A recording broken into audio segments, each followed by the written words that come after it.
Assalamualaikum warahmatullahi wabarakatuh. Perkenalkan, nama saya Rian Anugrah Liori dengan NIM 442111509 dari kelas 444C37. Pada kesempatan kali ini, saya akan menganalisa gaya komunikasi tokoh dunia demi memenuhi tugas corporate and human relation. Kali ini saya akan menganalisa gaya komunikasi Bapak B.J. Habibie selaku mantan Presiden Republik Indonesia yang ketiga.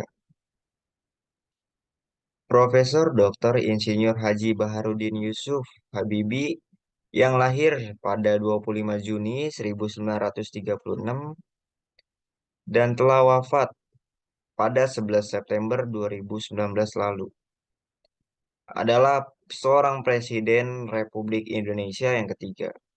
Sebelumnya, Bapak B.J. Habibie menjadi Wakil Presiden Republik Indonesia ketujuh, menggantikan Bapak Tri Sutrisno. Sebelum memasuki dunia politik, Bapak B.J. Habibie dikenal luas sebagai seorang profesor dan ilmuwan dalam teknologi aviasi internasional.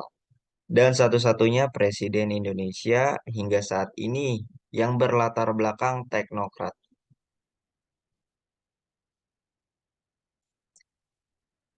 Setelah Soeharto menjabat menjadi Presiden Republik Indonesia yang kedua, B.J. Habibie lah yang menggantikan Soeharto yang mengundurkan diri.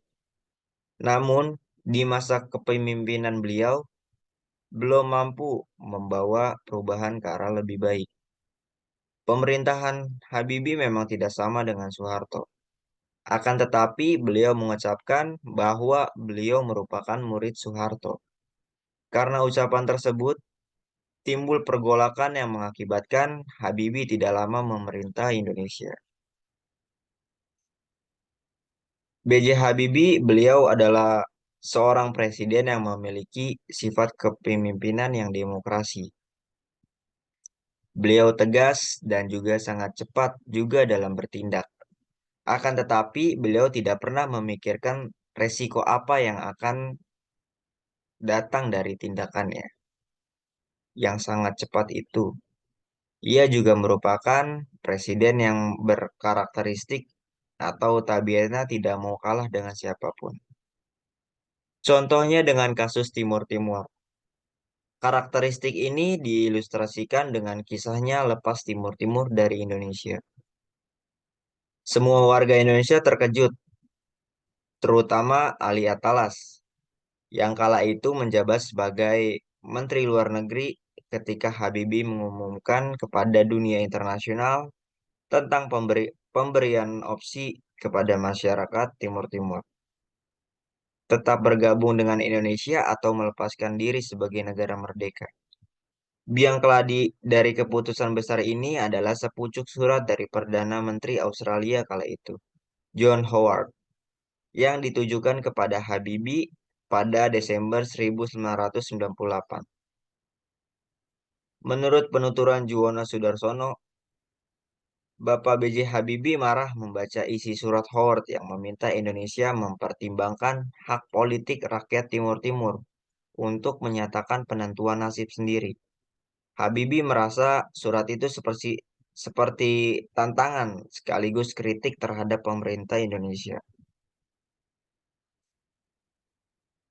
Selanjutnya saya akan menganalisa gaya komunikasi Bapak B.J. Habibie. Ciri khas gaya berkomunikasi Bapak B.J. Habibie yakni sangat terbuka, namun terkesan mau menang sendiri dalam berwacana dan alergi terhadap kritik. Akan tetapi ia no hard feeling, sangat demokratis, dan konteks komunikasi rendah. Ia selalu berbicara dengan cepat, sehingga khalayak kadang tidak paham. B.J. Habibie juga merupakan bagian dari masa pemerintahan Presiden Soeharto. Ia menganggap Bapak Soeharto merupakan seorang bapaknya sekaligus guru bagi dia. Justru dalam hal ini, gaya kepemimpinan Habibie dengan Soeharto yang dianggap sebagai gurunya itu sangat bertolak belakang. Contohnya, sidang kabinet yang dipimpin Soeharto selalu berlangsung dalam suasana mencekam. Para menteri takut angkat tangan mengajukan pertanyaan untuk bicara. Sementara itu, di zaman Habibie, para menteri justru berebut mengacukan jari. Suasana kabinet seperti sebuah seminar, riuh, panas, kadang gebrak-gebrak meja seperti mau berkelahi. Habibie sendiri yang merangsang suasana seperti itu. Itu karena dia memang senang berdebat. Semakin didebat, ia semakin bersemangat untuk berbicara. Menangkis ada lawan. Karena semua menteri boleh bicara dan perdebatan dibuka seluas-luasnya sebelum diambil keputusan. B.J. Habibie menggunakan bahasa low context. Ketika marah, ia sedang melototkan mata kepada lawan bicara yang ia dimarahi. Raut muka memerah dan suara keras. Ia juga dikenal sebagai sosok yang temperamental, apalagi kalau diajak berdebat. Salah satu penyebab Habibie sering ngotot dalam berdebat dan tindakan emosional adalah persepsinya sebagai orang pintar. Dia mempos dia memposisikan diri seperti itu karena Indonesia dalam masanya berada pada masa transisi yang membuat presiden intelek itu tidak mempunyai selera humor. Namun, gaya komunikasi B.J. Habibie sangat menarik. Kecerdasan dan kejeniusannya sangat terampil atau tampak dalam isi, diksi, dan makna kata-kata dan kalimat yang disampaikan oleh Bapak B.J. Habibie. Karismatiknya muncul karena kecerdasan yang tak bisa ditutupi. Tampak jelas dominasi logika yang membuat publik tertarik mendengarkan B.J. Habibie. Gaya komunikasi politik B.J. Habibie ini mampu mengantarkan bangsa Indonesia dalam keterbukaan, demokrasi, kebebasan pers, kebebasan mengeluarkan pendapat, keberhasilan pemilu yang jurdil, dan pemulihan ekonomi rakyat dengan secara bagus dan baik. Baik, saya kira cukup sekian presentasi dari saya. Kurang lebihnya mohon maaf. Wabillahi taufiq walhidayah. Wassalamualaikum warahmatullahi wabarakatuh.